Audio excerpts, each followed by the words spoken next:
again, everybody on might cringe a little bit. Like, I'm questioning, do we need to cut grass? Believe it or not. Which is great, which is insane. So it's funny, when I started the company, grass cutting, mowing was not part of the equation at all. Welcome back, everyone, to the Mo Money, Mo Problems podcast, the podcast dedicated to the trials, triumphs, and insights of green industry business owners. I'm your host, Matt Foreman, and today we've got Luke Bunting with us, owner of HarpWell Gardens and Landscape up in Broomall, Pennsylvania. Now, Luke's got a really interesting story, not just because of the landscaping side of things, but because he came from a sales background and has built a reputation around something surprisingly rare in this industry, and that's actually calling people back, showing up, and communicating well. Luke, pumped to have you, man. Thanks, Matt. Appreciate it. Thank you. Absolutely. So, you come from a sales background, obviously going to be a super loaded question. How did we end up where we're at now? I knew you'd start with that. So it's funny, kind of the landscape thing has always been on my mind for years, right? I was lucky enough to grow up with a mom who had, mom and dad who had an absolutely beautiful garden. So to watch them out there working in it. So I wouldn't say I was born with a green thumb, but I was definitely had some great inspiration growing up. Through college for landscapers, as everybody kind of does, a little bit in high school. Went to school actually for music business, of all things.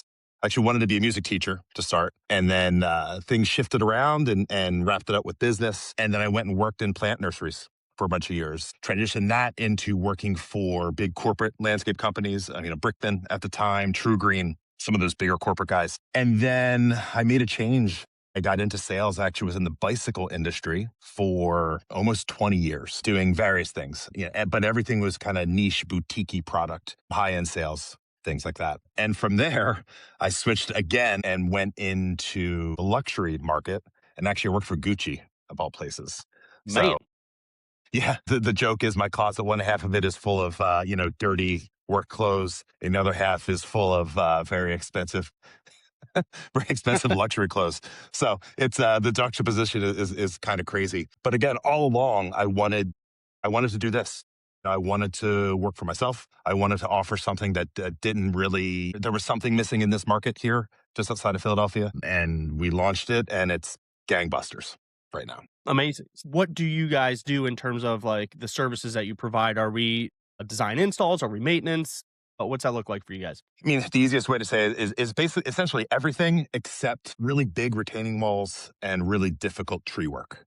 So difficult tree work being kind of technical stuff, close to houses, power lines, right? Stuff like that, or something really big. But the focus is, our focus from the get was smaller jobs, right?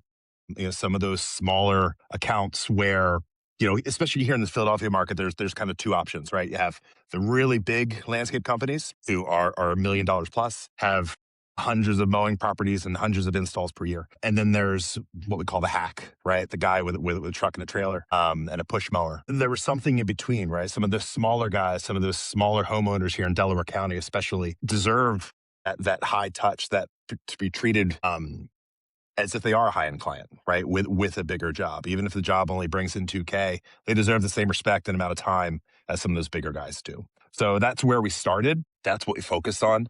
And it's really taking off in a big way. Awesome. So you coming from sales, I would imagine right now being the owner, specializing it, are you primarily the person that's going out and quoting people? Yes. Yeah. Awesome. It's I don't know if it's a good thing right now, but it's a lot right now. I mean, people love to see the owner, meet the owner. So you'll always have that advantage versus hiring somebody in sales. But Yeah. I mean, Yeah. yeah, I mean, and also that's where everybody has to start. So how has that kind of transitioned for you? Like now that you're selling your services versus obviously working for somebody else, but like how has that been? And obviously, I would imagine one of the harder parts is getting started because you have to prove that you know what you're doing, know what you're talking about. How has that Sure. those early days been? They've been pretty good. I mean, I was lucky enough. I think the sales thing and being in that environment has helped me in this industry big time, right? I think, we kicked off with communication, right? If you're in sales and you're not communicating with your clients, you're not going to get the sale at the end of the day, right? It has helped keep me organized. It's helped me with routing for mowing. It's helped me with the calendar, which is constantly changing. It helped me with clarity to the customers, right? Giving them a um, really clear information at the end of the day, right? Whether it's the big thing was for me to start the person that answers the phone is the same person that's going to show up to give you the quote or the proposal and walk the property with you. I'm also going to be on site at some point, whether it's the whole time doing the project or dropping in before or after with and to get my team set up. So there's some continuity there. I felt was really important. There's a bit of a disconnect a lot of the times from the guy who, like you said, the guy who comes out and gives the proposal and then the team that shows up. So we're really focused on, I'm big on a full team idea and pulling them in. We don't talk full business. We don't talk money with my team, but my team knows just about everything else that's going on. So, when we show up to a job, if I'm not going to stay, the entire team that's on that job gets walked around. So a customer can walk out and ask any one of the guys on site what's going on or what they need to do or make a change, and everybody is on the same page. Takes a lot of work, takes a lot of prep, and a lot of running around and scheduling, but it's working so far. It's the reason we're getting a lot of jobs, because people hear that we have a good crew that comes out and everybody understands. Yeah. What so you said you are at least making one appearance on a job site. What is your role typically on a job site? I'm definitely not the boss that sits in the truck and yells out the window, right? I think we've all had those guys at some point. It's more to make sure everything's working smoothly, right? Make sure 9 times out of 10 I'm getting dirty. I'm on the job digging holes and laying plants and jumping on skid steers and things like that. So I'm definitely doing the work when I show up. I like to say if I show up to a job, I'm the value add, right? Okay, If I can yeah. get them all, if I can get the guys set up and they're doing their thing, if I show up, it's just to make it either go faster or clean it up or tweak it or make a change. Mhm. But yeah, every day, we're out 7 days a week right now. Have to be. So 7 days. still Oh, going. wow. Yeah, Okay. it's a lot. Why, what was the decision to go with weekends too? We had to. We just had to. It was, Good path. yeah, it was just, and this time of year, right? It's not 7 days a week all the time, right? It's just, 'tis the season that some big companies actually in this area closed down. Some things happened that caused quick closures, and we won't get political, but it's part of that. Okay. And so that has affected a lot of landscapers in this area, right? A lot of phone calls, a lot of kind of the the players who are really established, or we're getting calls right and left, and people are taking the jobs that they're booking with us quickly. It was just a matter of trying to get it done and get caught up. Where do you typically see these calls coming from? So right now we switched over to the referral stage Okay. of things, right? Awesome. First Great 2 pre-position to years, buy, built-in trust. 100%, right? But our first year, and people cringe at this a little bit, but our first 2 years, actually, I did a ton of stuff on Yelp, believe it or not. Uh, I know, right? I know. Everybody says the same thing. And, Yelp actually kind of started from the beginning, and I got a ton of business my first 2 years from Yelp. And then the trick with that was communication, right? Like being on it, being like responding to that ask within 24 hours. It was a lot of like on the phone time, right? But a good 45% of my business came from that, believe it or not, those first 2 years. And then let me meet a lot of great people, which is then now turned into the referral business.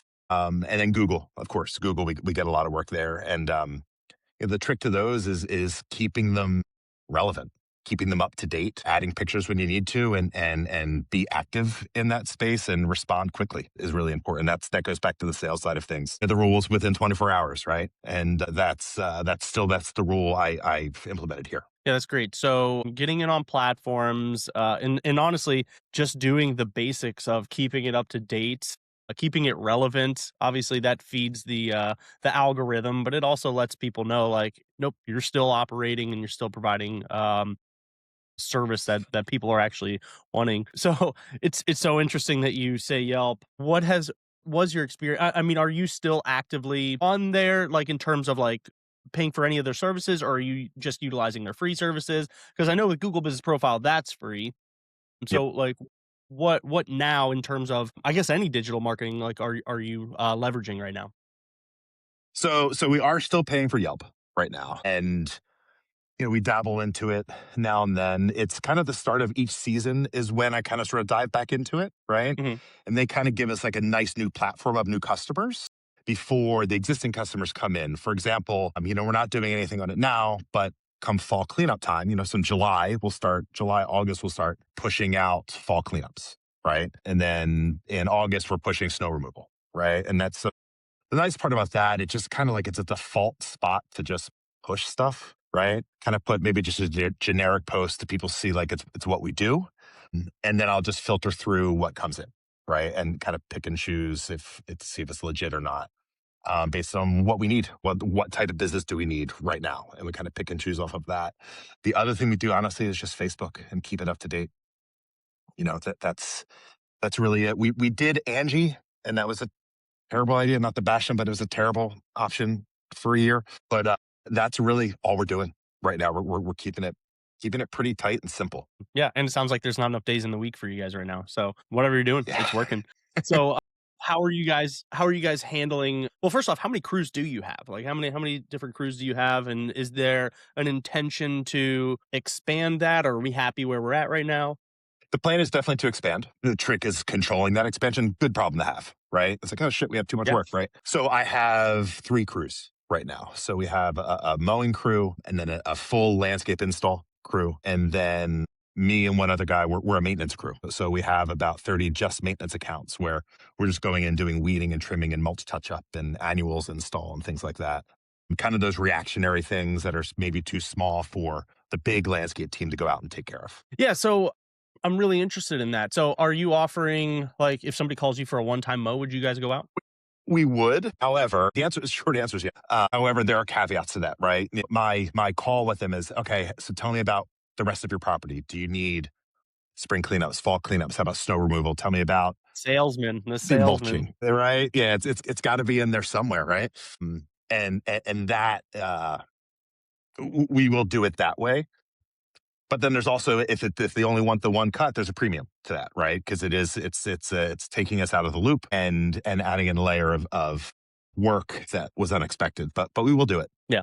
And how about your returning customers, your repeat customers? Are they on annual plans? Do you do monthly plans? So we do it by monthly for the maintenance side of things. It is monthly, right? So and that really is March through December. Really, there's a monthly fee, and there's a list of everything that's covered within that. So, and most of those things, a lot of the properties we have are we're switching into. Or a lot of my maintenance contracts are in Philadelphia, what's called the main line, right? Bigger properties, half an acre and bigger sets of land, very very established beds. And 9 times out of 10, it's just weeding. Weeding is really the bane of people's existence, right? Bane of ours sometimes also. We're just weeding and seasonal trimming as needed, taking care of the shrubs, any little bit of tree work that needs to be taken care of, just making sure the property is tight and clean all the time. And we're out every month doing that for them.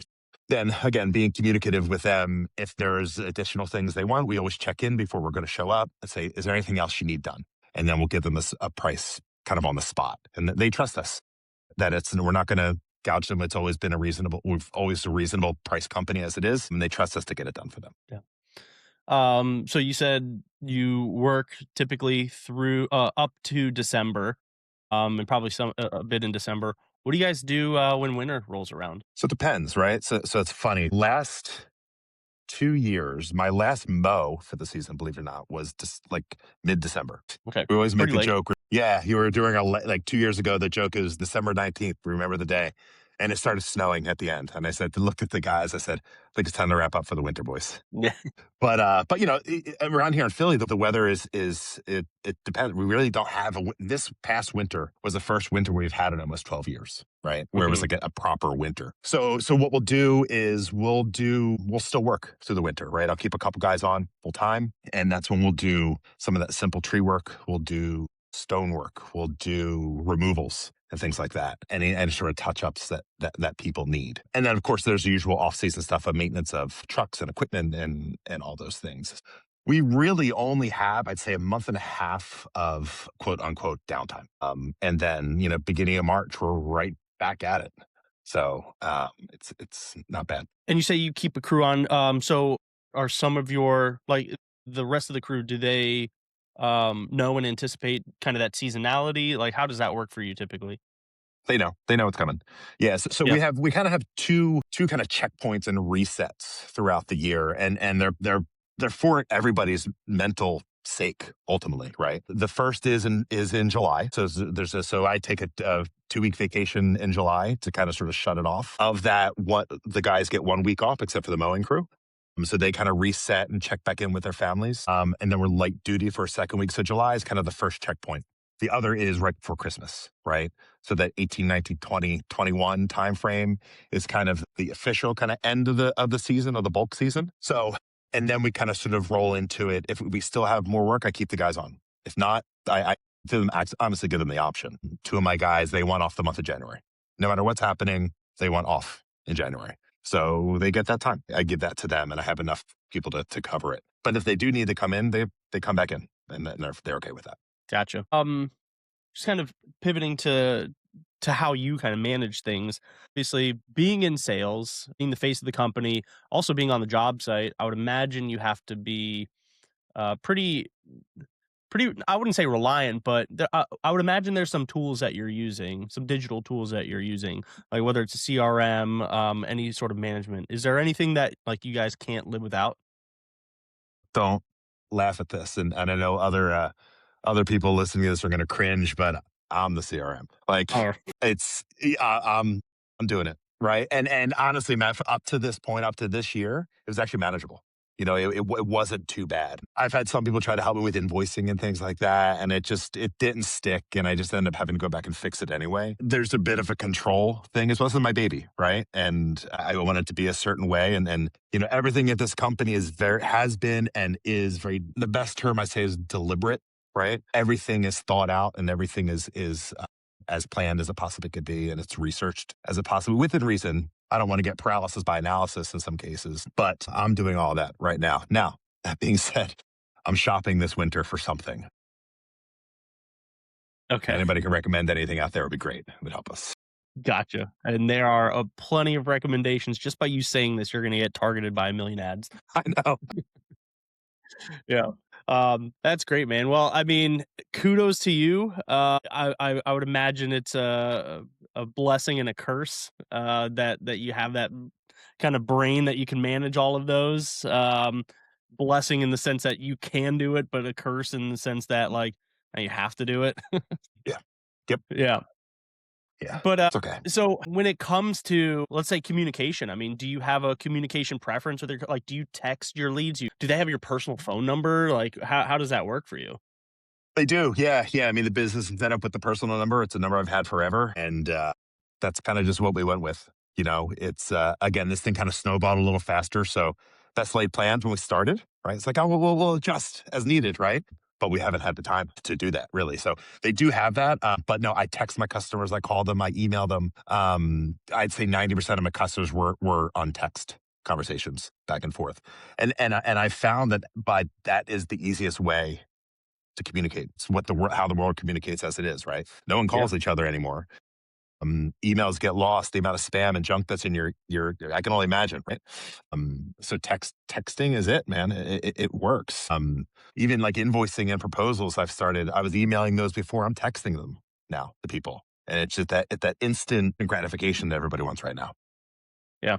Yeah, it's the play. Phone calls, I mean, phone calls are the new, like, ringing somebody's doorbell. Maybe 20, 30 years ago, you ring a doorbell, "Oh, great, somebody's at the door, can't wait to meet who it is." You do it now, it's like, you're pissed. So, Oh yeah, yeah, and it's not acceptable. Yeah, yeah. so when do you have any sort of, like, cadence with your texting? Like, how do you know when to text somebody? Like, are you on our side, we call it reactivation. Like, if we have an existing customer list, we'll say, "Hey, let's go ahead and reactivate that list, see if, we can run anything seasonal." So, let's say, like, a spring cleanup time or fall cleanups or anything like that. Like, how does that work for you? Yeah, so there's a couple ways I go about it. So there certainly is kind of the mass emails to everybody for each season, right? We usually do about 4 of those a year, again, for each season as we go through. Then beyond that, it's just if they're not reaching out to me, I'll just text them and say, "Hey, how's the install looking? Do you need us to come do a spring cleanup? How do the plants look? How's the mulch?" I was on site the other day and that this was dying or half dead. How about we rip that out? I recommend this, right? So there's the overarching kind of hit up everybody feel, but then there's the personal touch to it as well. And that comes back to me being on site, right? Me being the point person for them, and making them comfortable because that's where I'm getting these bigger referrals is from, because that's things like Luke's always there. He was on it. Everything made sense. He was easy to talk to, easy to get in touch with. He got back to me within a day, and his communication was really clear, and the designs are nice. So it works. Yeah. So what is I mean, at this point, obviously you're booked. What's the next big growth play for you?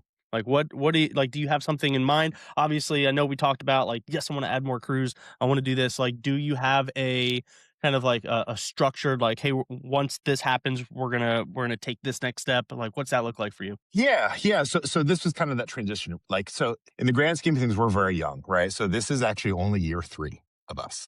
Awesome. Um, and growth has been a lot. We're more money in the till than expected, right? So my shift at the start of the year, just seeing as business was starting to come in the winter and in the spring, my mindset was, okay, what do we have to do now? So the focus this year is on equipment and staffing, right?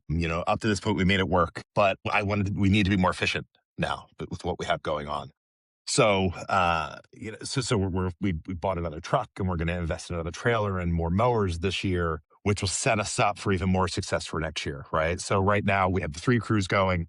The plan for next year is to add 1 more landscape crew and probably I'd say half a mowing crew to the mix. So that's just next year alone. And then after that, it's almost add a crew every year, add a crew and a truck every year is kind of the goal. Great. Do you have, I know this is often a struggle or a point of contention for a lot of people, but do you have a hiring practice, like in terms of like, we know where we're going to find our next hire? If you can tell me the trick to that, pay a lot Okay. of money for it, dude. Sure. I mean, you've had this conversation with other guys, right? Like it's a tough industry to hire people that are Mm, reliable and consistent, right? So what I did actually, I actually go directly to my staff. I go to my guys. I say, great. hey, do you Yep. have a friend or cousins? Like, and I'll give you a spiff for it, right? If they last for 3 months, you're gonna get $100, whatever, right? And then if they last 6 months, another, like we just spread it out that way. I've had the most success with that by far. We tried the Indeed game and Facebook and all that stuff last year, and we got people in, but they weren't. It wasn't good. It wasn't good. Yeah. I don't like firing people, but sometimes you have to. But by doing it this way with my staff, my entire landscape crew right now, they're all buddies. They're all friends. That's great. And I was worried it was going to backfire, but it's not. They're all 21 through 24, and they all get on really well. And the job site actually ends up being fun that way, right? And the customers see that too. Like we're joking and goofing around, but getting the work done at the same time, and it's great. I have a great time when I'm out with them. It's good. Yeah. It's countrywide. The need for good and reliable workers. I think that's obviously just kind of been almost like a social trend of Sure. lazy workers nowadays. But once you get them, I mean, once you get them and you can find them and hold on to them, I mean, then you can like start stacking. You can start stacking like what you can delegate out to others. And I think I often see when companies get to, it seems like the point that you're at right now is capacity issues.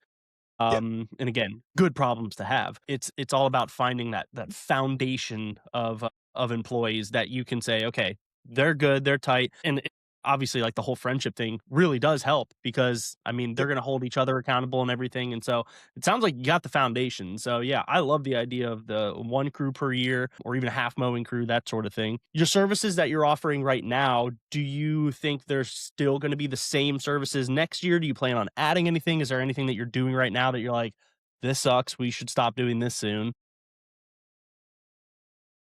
Again, everybody might cringe a little bit, but like I'm questioning, do we need to cut grass?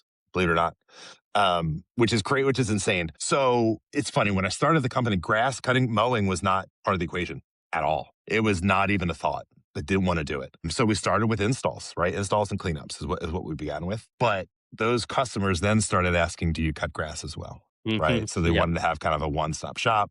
They might not be happy with their current service. They really liked what we did. And so we bring the same quality to cutting grass as we do to our installs, right? Take our time with it, really, really make sure everything's taken care of. So you can only say no so many times to the customers, right? Then it turned into, okay, now I have to buy mowing equipment, right? Yeah. So I was like, oh shit, that's expensive. So we started with used stuff and kind of sort of, pulled through a bunch of things. And that's kind of it's really the only overhead we actually have, our vehicles and our mowing stuff. And it doesn't stop, right? Yeah. landscape jobs, install jobs, you can adjust, you can tweak as long as you're communicating with the customer, they understand, right? But if their grass is long, they don't understand. They don't care. They Right. want their Yeah. grass cut, right? So it is the part of the business that I need to work on. I need to kind of sort of look at it a bit closer and say, is this worth it ultimately? Because we make a couple bucks, it's enough to put gas in everything, right? And pay the Yeah. guys who run it, right? But is the headache worth the run ultimately? So what I typically see is, yeah, the margins aren't the best on it's not the sexiest thing, and how many pictures of mowed grass are going to put on social media before it all becomes the same. But the thing that I see, and the argument for keeping mowing, because I can make arguments against both, but the argument for keeping mowing is, well, one, you mentioned one of those, people want the all in one company. It just makes it super simple for them. But kind of the inverse of that, if let's say they're just looking for a mowing company, well, if and when they decide to move forward with any sort of landscaping project, they're not calling another company. Like you're their guy. And so it is a good kind of upsell opportunity, buzzword for you, I'm sure. That if you if you're offering any sort of ongoing maintenance services, that yeah, they're not going on Google. They're not searching somebody else. They're coming to you first, and then if you say no, then they'll search. So it's that foot in the door, especially because I mean mowing is like that lower barrier of entry in terms of Sure. cost. So I could make And it's, arguments for and yeah. against it. And it's the reason we could I keep putting money into it, right? Yeah. Because what's happening now, that shift is starting to happen, right? Where it's those, for example, I have a customer who she just moved, right? And she moved kind of in that like as the season was getting going. And she called me and said, "Hey, you mowed my other place. We just moved. We want you to come with us." Right. So it's to kind of be I feel like starting to kind of become that company that people just like, I know a guy company, right? In the best way, in a good way, right? That That's also a can very good thing nowadays. Yeah. yeah, yeah. That could be stressful though, because I know a guy usually You're means the they're really guy. good, so you got to be on it, right? You gotta Exactly. be Like on you're it. the, It's your name too if you're the guy. exactly. So we're kind of turning into that a little bit, and so we certainly are keeping certainly keeping everything as is, and mowing won't go away. I mean, it can't. It just can't. It has to your points for sure. How did we land on, because I don't know the answer to this. How did we land on HarpWell Gardens and Landscape? I was hoping you'd ask this. Oh, great. Um, so yeah. So everything's intentional with that, right? So the start Harpwell. My daughter's name is Harper. My son's name is Maxwell. Let's go. I love it. Right? Absolutely love it. Yeah. So it's funny. And when we're coming up with a name, I was kind of like trying to figure because I'm doing it for them at the end of the day, right? Like I'm bending over backwards really for my family. And as soon as my wife said that, I was like, that's it. That's it. We don't Yes. need to look at anything else, right? So there was that. Then as we were trying to come up with a name, everybody's whatever landscaping or landscape group, there's a lot of things. And our approach to install and when we do maintenance on properties is what we say we're gardeners first, right? Mhm. So we're leading with that care and time and attention to detail that a gardener would, right? So that's why gardens is first in there. And then landscaping is everybody kind of knows what that is, right? So it starts conversation. So first of all, the name starts a conversation a lot of the times. And then the gardens portion of it attracts a different group. It attracts a different customer. It makes us stand out a little bit, which is nice. Awesome. Yep. Nope. Very thoughtful. I love all that. Yeah. I'm big into that too. I started. So I've a daughter and a son now too, and Hmm. yeah, now I'm trying to find all these like cool ways to like incorporate them and in their names. So Yeah. like when you Yeah. said that, I was like, oh, let's go. I'm all about that. So cool, man. Yeah, man, and it's cool too. It's like to look at, we're on a site, everybody's in uniform, and just to see that name across the back, it just reminds me. Oh, It's a so constant yeah. reminder of being out there and really why they're doing it. And even they have the little hoodies and stuff that I give them with the company name, and they wear them to school and love it. And my son's always stealing my business cards and he's like, I want to give this to my teacher. I want to give this to my friend. I'm like, buddy, go for it. If I need to start paying you, what's Salesman at happening? heart. They're like, bro, you're 7. Come on. What are you doing? I hope he Um, gets some commission. yeah, something. He gets plenty. He's good. Trust me. He's Yeah. perfectly fine. All good. Awesome. So I don't know if you have one off the top of your head. I love asking these because I've heard some pretty good ones. Do you have any, sorry, it's at your expense, but do you have any horror stories or like jobs that like, yeah, we shouldn't have taken on, but we said yes to, or like misquoted or something and you just kind of like ate shit on, like anything like that? Oh yeah.